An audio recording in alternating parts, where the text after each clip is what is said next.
for joining us today for another episode of What's Your Why Wednesday. Today, I am joined by the fabulous Fobby Naghmi. He is the National Sales Manager at First Option Mortgage.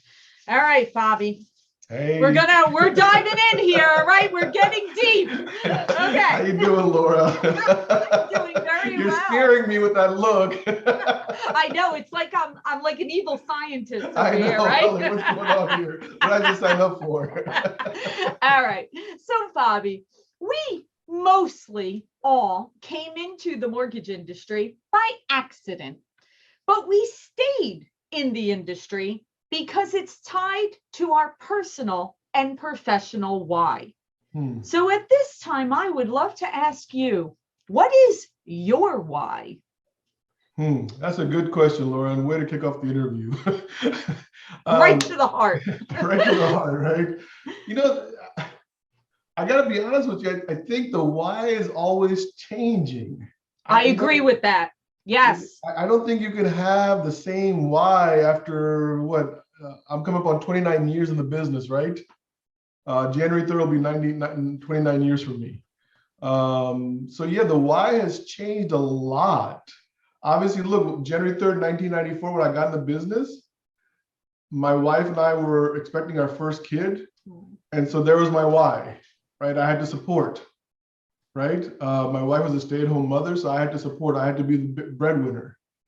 You know, when I opened up my first mortgage company, the why was probably different because I was trying to create something much larger than what I was.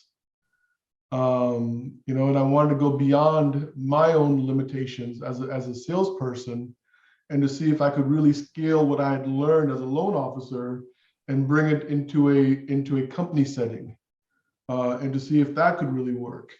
I think going into and working with different lenders over the past several years, the why changes as it needs to, you know, because there has to be a motivation to get up every morning. Because look, I mean, Laura, both you and I, you know, I'm sure there's mornings I know I wake up where I was like, do I need to do this again? Do I really? But I think that ties to our why, right? And it's interesting, Fobby. Every person that I've asked that question to, depending on where you are in your career, anyone that's been in it 20 years or more started their answer exactly like you did. They've all said, and that's why I'm smiling, because I'm thinking to myself, this is so typical, right? That you're correct. We all, when we first, you know, if we've been doing it a long time like us, yes, our motivation in the beginning, it was our family. It was taking care of our kids. It was buying a house. It was putting that roof over the head. It was all of that, right? And I agree with you. I mean, if you ask me the same question, when I started AFR Wholesale, I, just like you, I wanted to grow something big and I wanted something that was my own. And I wanted to, and now we're at another stage of our life, right? And you're correct. It's different. Now it's more, I mean, I can speak for myself. Now it's a lot of legacy. Now it's making that difference. I will tell you one thing, and I've said this before. I know we all talk about the why, right? And I knew that's your title of your podcast, all that. But there's something a little bit deeper. Tell me. I think it's important when we recognize when we got that why. That moment. Because there's moments in my life that I know will always be ingrained in my head, like, oh my God, that's what happened. So I'll tell you, I was a musician, right? And that's why I got in the mortgage business, right? Because they said you could control your own hours, which is absolute lies. Yeah, the hours are 24/7. Those are the hours. You control how you view it, is what they should have said. So I came home from a gig. It was like 2:30 in the morning. And it was, I don't know, maybe February of 96, somewhere around there, maybe. So I had a couple of years in the business, and my wife was standing on the top of our stairway with our then daughter, who was about a year and 2 months old, or a year and 3 years old, 3 months, right, somewhere around there. And she's like, what are you doing? Right. Like, you're going to get paid $60 for the show you did tonight. You're going to sleep for 3 hours. You're going to be at the office and take your loan apps in the morning. What are you doing? And I remember going to a friend of mine that actually afternoon and saying, I'm going to give up playing music But if I'm going to give up playing music, I want to be the best mortgage person out there in the industry. I'm not going to give up music just to be another average Joe. Yep. And I just that was like really serious. Like that's the moment that I got my real why. If you want, you know what I mean? Yes. So I always like to remember those anchors. That's what I call those anchors. And anchor is a really, really good word. And it's interesting. You know, I read a book a few months ago called from Jordan Peterson. Have you ever read the book about the 12 rules? And he speaks, you have to read this book. It's a really interesting book about the 12 rules about life. And he refers to it as your mission. So your mission is it's those anchors. That's the anchors, right? So all of that is 100% correct. But none of us, we know, many people come into our industry, but you only stay in the industry if it's part of your mission or your why or how it affects everything around you. Otherwise, you're going to bail. You're going to say, wait a minute, there's too much emotion in this industry. There's too many highs and lows and cycles and everything else, right? So I think those anchors, you're right. That is what ties us. And it's those moments. And those moments, like you said, we can all remember the exact moment. We can remember, what happened and what caused us to do that. And I love that. And speaking of moments, so Fobby, one of the questions that I ask, and I love this question because everyone has such wonderful stories. I would love for you to share. Give us one of those moments in your career where you realized the monumental impact that you have on others. Whether it's a family you helped and you worked with, or whether it's a team where you saw people kind of go through a metamorphosis and have a life changing because of the opportunity, please share one of those moments with us. God, I mean, there's a lot of them. There really is. I mean, it's interesting, Laura, when you and I first met back in 2019 and I was on the panel and you were questioning us. And there was a story I had written in one of the magazines. It was one of those moments about helping a family. And you probably don't remember, but I do. You know what I mean?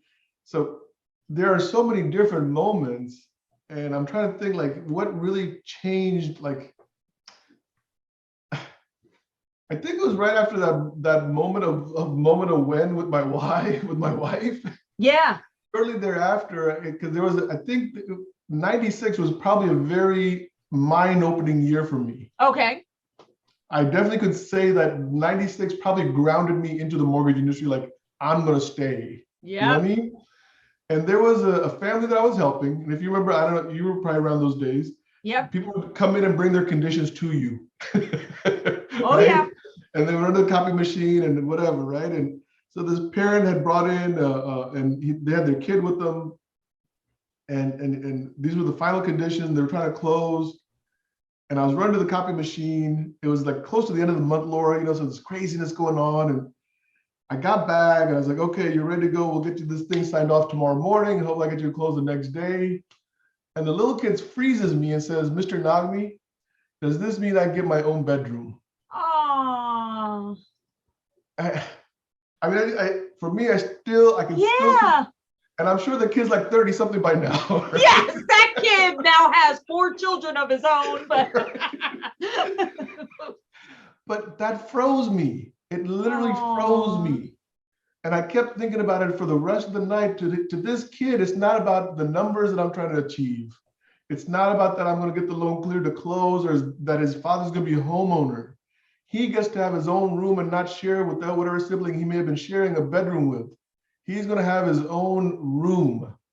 And I was like, oh my God, this industry's killing me. And that's how it sucks you in, right? That's how it keeps us here, right? Yeah, and there's been other moments that have been similar to that. You know what I mean? Even recently, one of my managers, I know he wouldn't mind me talking about him. He's Chicago manager, Brian, and he called me up and says, Fob, this last year working with you has just been like really amazing because you're making me do things that other managers have never asked me to do before. Oh. He's been in the business 20 some odd years. A great guy. I love the guy. But we're pushing each other. Yep. You know what I mean? And we're holding each other accountable. And I think that's part of the business where we don't really, what's the right way to say this? Like, you don't know the feeling of helping another mortgage person succeed and get beyond their challenges until you do it. Agreed. And then it's like, oh my God, this is even better than my own goals that I may have for myself. Absolutely. And So, it's interesting that I recently read something about the effects of generational wealth on individuals. And that story of what you mentioned about the child having his own bedroom, you got to understand that that moment in time was just multiplied through generations, because that child now knows what it's like to have their own home, right? To have a home that the parents were able to purchase. And when that child grew up, that child automatically in his brain thought, I buy a home. Like that's just part of the process, right? I save, I go get a mortgage, I buy a home. And that next generation. And literally every single time that we help a family, it's not just one, it's multiplied by all of the rest of those generations. I think there, for me, and I can only speak from my perspective and my experience, but being an immigrant and then helping the immigrant communities, that was actually, for me, was like, because of the language barriers. Being able to actually bridge the gap, the communication gap, so they could feel comfortable asking questions like, hey, what's my rate? Is mortgage insurance really required? Those simple questions, they would feel uncomfortable if they had to actually speak English. Of course. They would hold back. They would think that they didn't say it right, or that they sound ignorant if they had to ask that. And it's like that saying that, I don't hear as much anymore, but I know that it's like, if you got to ask the price, you can't afford it. That mentality that they got, especially for the immigrants, where they don't want to seem like they can't afford a payment of $840 a month for a mortgage back in those days, or $1,200. They have a lot of pride. They have a lot of pride, and that culture, all immigrant culture, because my in-laws are from Portugal, and I know they think the same way too, is that no, they don't want anyone to see them as that way. So you're right, Fobby. That's the whole reason why it's so important to have that diversity within our industry of all shapes, sizes, ethnicity, cultures, everything, because people do feel more comfortable looking at someone or speaking in the same language that they are. Absolutely. And then, just like I said, bridging that gap with communication is critical, because you can understand culturally where they're coming from. You can see the reservation. I can hear the tones in their voice. You know what I mean? And I can also understand when they're upset. But they're trying to be polite and being upset. Exactly. So there's that give and take. And but it works both ways. They also know when I'm not going to negotiate anymore. That too. You're not doing it in my voice. That is true. It works both ways. It works both ways. So they understand that, okay, we've reached the end here. He's not going to bend anymore. That's awesome. All right, Fobby. So we learned how you came in. We learned some of the different stages that you've gone throughout your career. We've talked about the impact that you've made. And now my last question, which kind of takes us to a little further down the road. What do you want your legacy to be? What do you want to be? What do you want to leave behind to our wonderful industry?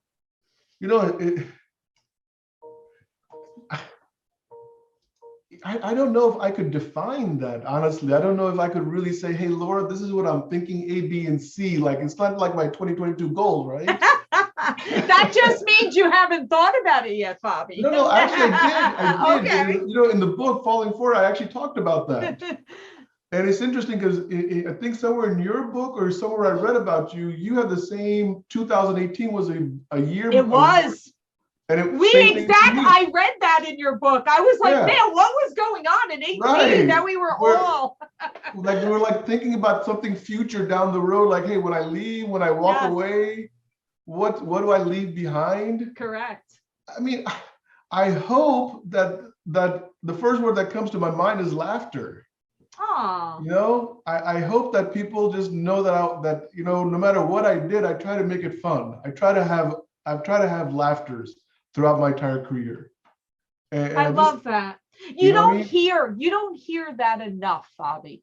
And that's why I really think that's fabulous, because it's so important in our Yeah. lives. I mean, because we have to have laughter. I mean, laughter is just critical, especially in our industry. If you can't laugh in our industry, you're going to go crazy. You are.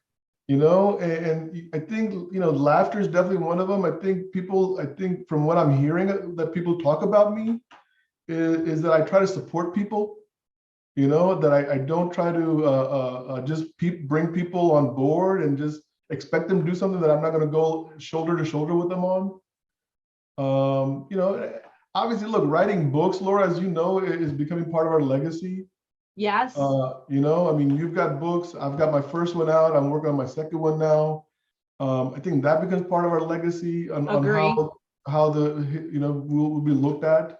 But definitely, I think overall, just laughter. I mean, when I really think about that, I just want people to know that I try to make it a little bit better on laughing, on the humor part. That's I love all. that. I love that. And I think that is you. I think that's genuinely you, right? Like that is, it's not what people may want to hear. It's honestly who you are and what you believe in. And I think all of us take ourselves a little too serious sometimes. Yeah. So I agree with you that it should be fun, and we do need to have laughter, and we can't be afraid to share our laughter or laugh at ourselves even, or even laugh at ourselves, right? That's the best laugh that I get every single day, when I actually look at myself and say, oh my God, how am I doing this every day? Well, if they only knew. Yeah, I got tape holding this together, and I've got this going on. Don't tell anyone. I love it. Well, Fobby, thank you so much for joining us. This has been a lot of fun, and we appreciate your insights, and all the best always. Thank you, Laura. Take care. Good day.